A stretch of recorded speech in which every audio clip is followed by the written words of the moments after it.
আসসালামু আলাইকুম। আমি doctor S M Sayeed Hasan, diabetics, thyroid ও হরমোন চিকিৎসক। কর্মরত রয়েছি উপজেলা স্বাস্থ্য কমপ্লেক্স, আদমদীঘি, বগুড়া। আচ্ছা, আপনাদের কি প্রায় মনে হয় যে বুক ধড়ফড় করে, হাত পা কাঁপাকাঁপি করে, অথবা অতিরিক্ত ঘাম হয় কিংবা গরম সহ্য হয় না?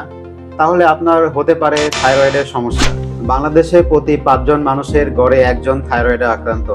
এছাড়া থাইরয়েড হরমোন প্রেগন্যান্সি বা গর্ভকালীন সময়ে উল্লেখযোগ্য ভূমিকা পালন করে। বিশেষত বাচ্চাদের মস্তিষ্ক ডেভেলপমেন্ট বা বিকাশে থাইরয়েড হরমোনের ভূমিকা অপরিসীম। এর পাশাপাশি মহিলাদের অনিয়মিত মাসিকের অন্যতম প্রধান কারণ হচ্ছে থাইরয়েড। তবে আসার কথা হচ্ছে এই সমস্যাগুলো সহজেই নিয়ন্ত্রণ করা সম্ভব। এজন্য দরকার সঠিক সময়ে সঠিক পরামর্শ। আপনি যদি দীর্ঘদিন ধরে এই সমস্যাগুলোয় আক্রান্ত হয়ে থাকেন, তাহলে দেরি না করে অতি দ্রুত একজন থাইরয়েড হরমোন বিশেষজ্ঞ চিকিৎসকের পরামর্শ নিন।